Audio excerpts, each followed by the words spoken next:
বৰপেটাত এক জঘন্য কাণ্ডৰ বিৰুদ্ধে গৰজি উঠিছে ছাত্ৰ সমাজ।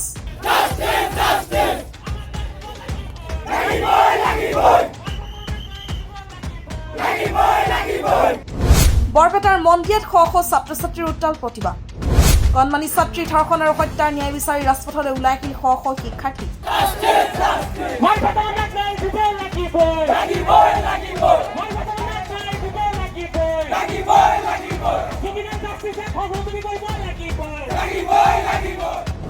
দোষীক কঠোৰ শাস্তি বিহাৰ দাবীত ছাত্ৰ ছাত্ৰীসকলে মুখ্যমন্ত্ৰীলৈ স্মাৰক পত্ৰ প্ৰেৰণ।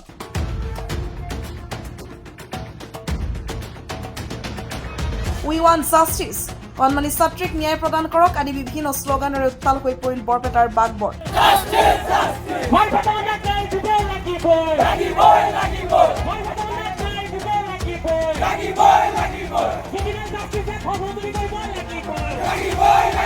যোৱা 15 তাৰিখ সোমবাৰে 2-9 এগৰাকী কণমানি ছাত্ৰীক ধৰ্ষণ কৰি হত্যা কৰা ঘটনাক লৈ সমগ্ৰ অঞ্চলটোত তীব্ৰ চাঞ্চল্যৰ সৃষ্টি হৈছে। এই জঘন্য কাণ্ডৰ প্ৰতিবাদত স্কুল কলেজৰ শ শ ছাত্ৰ ছাত্ৰীয়ে বাগবৰ ৰাজহ চক্ৰ বিষয়া কাৰ্যালয়ৰ সন্মুখত অৱস্থান গ্ৰহণ কৰি ন্যায়ৰ বাবে দাবী উত্থাপন কৰে।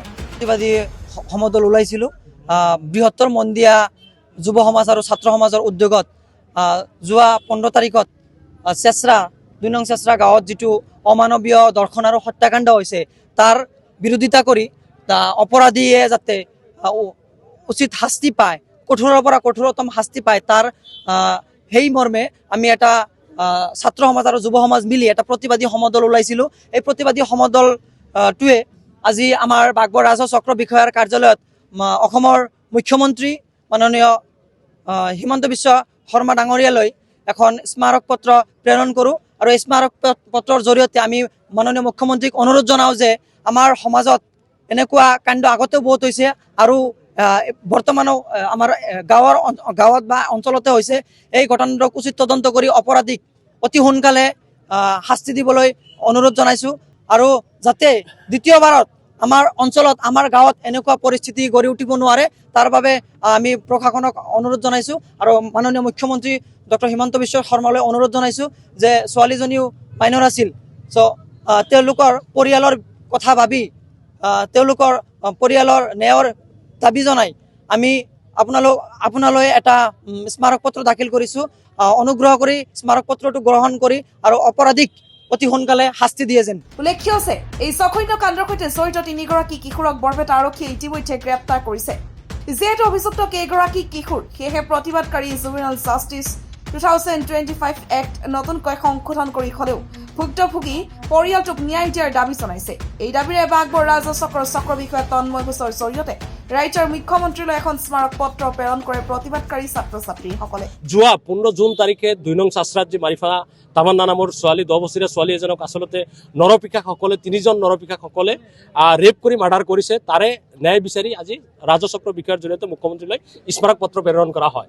এই স্মাৰক পত্ৰত স্পষ্টভাৱে লিখা হৈছে আৰু ছাত্ৰ ছাত্ৰীসকলে দাবী জনাইছে যে যিসকল অপৰাধীয়ে আচলতে এনেকুৱা ধৰণৰ ৰেপ কৰি হত্যা কৰিব পাৰে তেনে সেই অপৰাধীসকল কেনেকুৱাকৈ অপ্ৰাপ্তবয়স্ক হ'ব পাৰে। তেওঁলোকে প্ৰাপ্তবয়স্ক, তেওঁলোকৰ মন মগজু প্ৰাপ্তবয়স্ক হৈ আছে আৰু এই অপৰাধীসকলক কঠোৰৰ পৰা কঠোৰতম শাস্তি প্ৰদান কৰিব লাগে। এই কথাটো এই অঞ্চলৰ বৃহত্তৰ বিভিন্ন ধৰণৰ স্কুল কলেজৰ ছাত্ৰ ছাত্ৰীসকল ওলাই আহি এই কথাটো প্ৰতিবাদ সাব্যস্ত কৰিছে। আমি দাবী জনাইছোঁ যে ভাৰতবৰ্ষৰ যি জুভেনাইল জাষ্টিছ এক্ট 2015 আছে, এই এক্টখন নতুনকৈ এমেণ্ডমেণ্ট কৰি আচলতে এনেকুৱা ধৰণৰ যিসকল নাবালক বুলি কৈ নাবালক শিশুসকলক কৈ আচলতে এনেকুৱা ধৰণৰ কাণ্ডৰ পৰা তেওঁলোকক আঁতৰত ৰাখি আচলতে তেওঁলোকক যেনেকুৱা ধৰণৰ চৰকাৰী খৰচ বহন কৰিছে, এই খৰচ বহনৰ পৰা আমি তীব্ৰ বিৰোধিতা আৰু নিন্দা জনাইছোঁ যে তেওঁলোকে এই 15 বছৰ 16 বছৰ বয়সত এনেকুৱা ধৰণৰ ডাঙৰ অপৰাধ সংঘটিত কৰিছে। তেওঁলোকে প্ৰাপ্তবয়স্ক হোৱাৰ পিছত কেনেকুৱা ধৰণৰ অপৰাধ সংঘটিত কৰিব পাৰে এই কথাটো কিন্তু সকলো ৰাইজে আপোনাৰ দাবী উত্থাপন কৰিছে। গতিকে ভাৰতবৰ্ষৰ জুভেনাইল জাষ্টিছ এক্ট আমি নতুনকৈ সংশোধন কৰাৰ কাৰণে আমি অনুৰোধ জনাইছোঁ আৰু এনেকুৱা ধৰণৰ অপৰাধীসকল কেতিয়াও অপ্ৰাপ্তবয়স্ক হ'ব নোৱাৰে। তেওঁলোকে সম্পূৰ্ণ প্ৰাপ্তবয়স্ক আৰু তেওঁলোকৰ মন মগজু সম্পূৰ্ণ প্ৰাপ্তবয়স্ক হৈ আছে। গতিকে এই আন্দোলনৰ জৰিয়তে স্মাৰক পত্ৰৰ জৰিয়তে অসমৰ মাননীয় মুখ্যমন্ত্ৰী হিমন্ত বিশ্ব শৰ্মালৈ আমি স্মাৰক পত্ৰ প্ৰেৰণ কৰিছোঁ যাতে আমাৰ এই দাবীসমূহ মানি আৰু এই 2 নং চাচৰাৰ যি তামান্না মাৰিফাৰ পৰিয়ালক ন্যায় প্ৰদান কৰে তাৰ কাৰণে আমি দাবী জনাইছোঁ। ইফালে কেৱল বাগবৰেই নহয়, এই ঘটনাৰ প্ৰতিবাদৰ জুই বিয়পি পৰিছে আন আন স্থানলৈকে। বানিয়া প্ৰস্তুত সোণিয়াৰ জনপ্ৰিয় মহাবিদ্যালয়ৰ ছাত্ৰ আৰু যুৱ সমাজৰ 2 নং ছাত্ৰৰ ধৰ্ষণৰ বলি হৈ মৃত্যুবৰণ কৰা কণমানি ছাত্ৰীগৰাকী ন্যায়ৰ দাবীত আজি তীব্ৰ প্ৰতিবাদ সাব্যস্ত কৰে। সুকন্যাক সুৰক্ষা দিয়ক, মাৰিফাক ন্যায় দিয়ক, হত্যাকাৰীক ফাঁচি দিয়ক, We want justice. দোষী শীঘ্ৰে দৃষ্টান্তমূলক শাস্তি প্ৰদানৰ দাবী জনাইছে প্ৰতিবাদকাৰীসকলে। আজি আমি জনপ্ৰিয় মহাবিদ্যালয়ৰ ছাত্ৰ ছাত্ৰীসমূহে এই যি হত্যাকাণ্ড হৈ গ'ল চেচৰা 2 নং চেচৰা গাঁৱত, মন্দিৰ সমষ্টিৰ 2 নং চেচৰা গাঁৱত যি 9 বছৰীয়া শিশুক ধৰ্ষণ কৰি হত্যা কৰিলে, সেই হত্যাকাৰী 3 জনক ইতিমধ্যে বৰপেটা পুলিচে কৰায়ত্ব কৰিছে।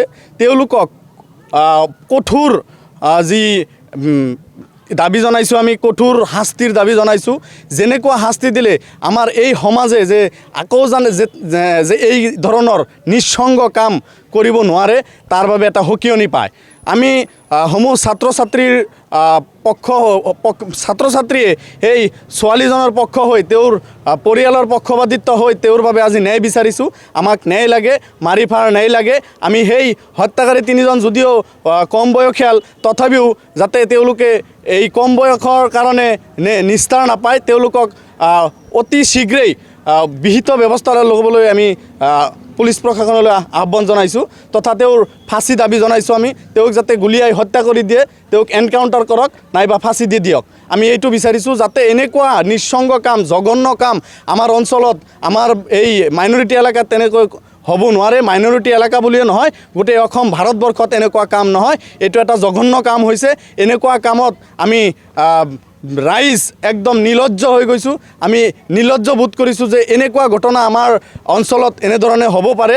এই বিষয়ে এইভাবে আমি ছাত্ৰ ছাত্ৰী সমাজ হৈ ন্যায় বিচাৰিছোঁ। কণমানি ছাত্ৰীগৰাকীৰ লগত হোৱা এই অমানৱীয় ঘটনা এতিয়া জোকাৰি গৈছে সমগ্ৰ বৰপেটাক। এতিয়া সকলোৱে এটাই দাবী, উচিত তদন্তৰ পিছতে দোষীক বিহা কঠোৰৰ পৰা কঠোৰতম শাস্তি। জনিয়াৰ পৰা নিয়ামত আলীৰ ৰিপৰ্ট, বেকি এক্সপ্ৰেছ।